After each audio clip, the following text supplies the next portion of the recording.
ఇప్పుడు తెలుగుదేశం ప్రభుత్వం వచ్చింది కదా, ఎలా ఉండబోతుంది మీకు? ఏపీ వీరవసంత దివ్యాంగుల సంక్షేమ సంఘం రాష్ట్ర అధ్యక్షుడు మల్లెల లక్ష్మీనారాయణని మీరు అడిగిన అభిప్రాయం మీద సమాధానం చెబుతున్నాం. గత ప్రభుత్వంలో జగన్మోహన్ రెడ్డి గారి ప్రభుత్వంలో చంద్రబాబు గారు పెంచిన 3,000 రూపాయలు మాత్రమే ఇచ్చారు. 5 ఏళ్ల కాలంలో ఒక్క రూపాయి కూడా మాకు పెంచలేదు. పెన్షన్లు పెంచడం అటుంచి గత ప్రభుత్వం ఇచ్చినటువంటి రాష్ట్ర వ్యాప్తంగా ఇచ్చినటువంటి మా పెన్షన్లలో 90,000 మంది పెన్షన్లు తీసివేశారు. దాని ఫలితంగా ఈ రాష్ట్రంలో 18 మంది ఆత్మహత్యలు చేసుకున్నారు. అంటే జగన్మోహన్ రెడ్డి గారి ప్రభుత్వంలో మేము ఏమడిగినా కూడా, ఎన్ని రిప్రజెంటేషన్లు ఇచ్చినా కూడా మా పెన్షన్లు పెంచలేదు. మరి తినే మా పళ్ళెంలో మాకు మట్టి కొట్టడం జరిగింది.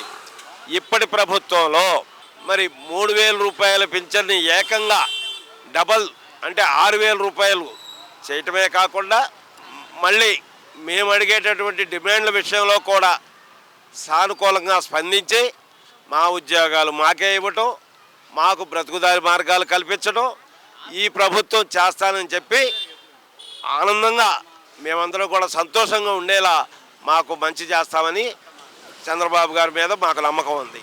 చంద్రబాబు గారు పెట్టిన కానీ చెప్పిన మాట కానీ నెరవేర్చారు అని చెప్పేసి జనం అంటున్నారు, నిజమా? అది చాలా తప్పండి. 200 రూపాయలు పింఛన్ని 5 రెట్లు పెంచి 1,000 రూపాయలు చేసింది కూడా చంద్రబాబు గారే. 1,000 రూపాయలు పింఛన్ని 2,000 రూపాయలు చేసింది కూడా చంద్రబాబు గారే. 2,000 రూపాయలు పింఛన్ని 3,000 రూపాయలు 2019లో ఆయన గెలిచినట్టయితే 3,000 రూపాయల పింఛన్ ఆయన గెలిచిన రోజు నుంచే వచ్చేది. కానీ ఈ జగన్మోహన్ రెడ్డి గారు 3,000 రూపాయలు ఇవ్వడానికి 5 సంవత్సరాలు డేకి చివరిలో ఆయన 24లో 3,000 రూపాయలు ఇచ్చారు.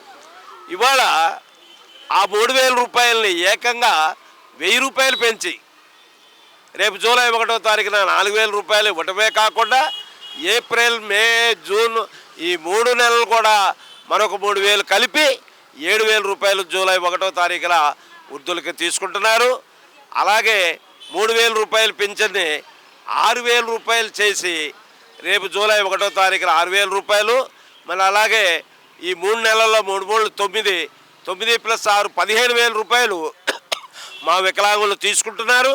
అట్లాగే 100% ఎవరి సహాయం లేకుండా మంచంలో ఉన్నటువంటి వాళ్ళకి నెలకి 15,000 రూపాయలు మానవతా దృష్టితోటి ఆయన చంద్రబాబు గారు మనిషి కాదండి, నా దృష్టిలో భగవంతుడు. అలాంటి భగవంతుడిని నిందిస్తే ఎవరికి పుట్టగతులు ఉండవు.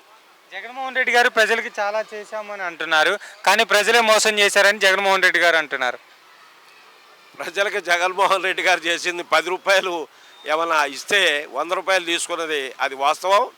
అట్లాగే రాష్ట్రాన్ని సర్వనాశనం చేసి ఆయన ఒక్కడే ఆయన పార్టీ కార్యాలయాలు కట్టుకోవటం కానివ్వండి, ఆయన ప్యాలెస్లు కట్టుకోవటం కానివ్వండి, ఆయన మరి డిజిటల్ పేమెంట్ కూడా లేకుండా క్యాష్ పేమెంట్ తోటి మద్యం ద్వారా 1,000 కోట్లు సంపాదించుకోవటం కానివ్వండి, మరి ట్రాక్టర్ ఇసుక 1,000 రూపాయలు 1,500కి దొరికేటటువంటి ఇసుకని మరి 7,000 8,000 రూపాయలు అమ్మి సొమ్ము చేసుకొని పేదవాళ్ళ పొట్టగొట్టడం, ఇవన్నీ కూడా రాష్ట్రాన్ని సర్వనాశనం చేసి విద్యార్థులకి మరి చదువుకున్నటువంటి నిరుద్యోగులకి ఉద్యోగాలు ఇస్తానని చెప్పేసి ఉద్యోగాలు ఇవ్వకపోగా గంజాయి ఇచ్చి వాళ్ళ బ్రతుకుల్ని నాశనం చేయటం జగన్మోహన్ రెడ్డి గారు.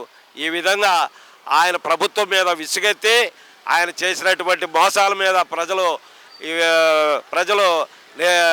వారిని నిర్విధంగా తిరస్కరించి గజ్జి కుక్కను కొట్టినట్టు కొట్టి నేలకేసి ఈడ్చి కొట్టారు.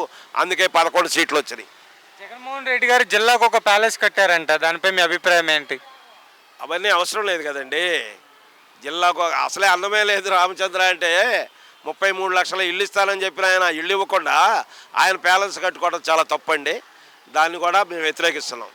జగన్మోహన్ రెడ్డి గారి తీరుతెన్నులు ప్రజలు అర్థం చేసుకున్నారు కాబట్టి ఆయన నియోజకవర్గంలోనే గతంలో 90,000 చిల్లర వచ్చిన మెజారిటీ ఇవాళ దరిదాపు 30,000 తగ్గిపోయి 60,000 50,000 వచ్చినట్టుంది. ఈసారి ఆయన గెలవటం కూడా కష్టం.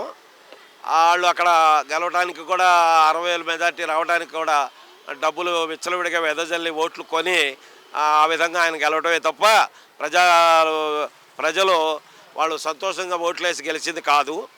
అయితే అక్కడ కార్యకర్తలు ఏనాడు కూడా కలుసుకునేటువంటి మనిషి ఈ ఆరాడు పరదాలతో తిరిగారు. ఇవాళ ఓడిపోయిన తర్వాత కూడా వాళ్ళ కార్యకర్తలు కలుసుకోవడానికి కూడా ఇంట్లో కూడా రానియకుండా కార్యకర్తల నిరసనలతోటి ఆయన ముఖం చూపించలేకపోతున్నాడు. అయినా ఆయన గురించి ఎక్కువగా మాట్లాడటం నాకు ఇష్టం లేదు. ఎందుకంటే సత్యప్రభను చంపడం నాకు ఇష్టం లేదు.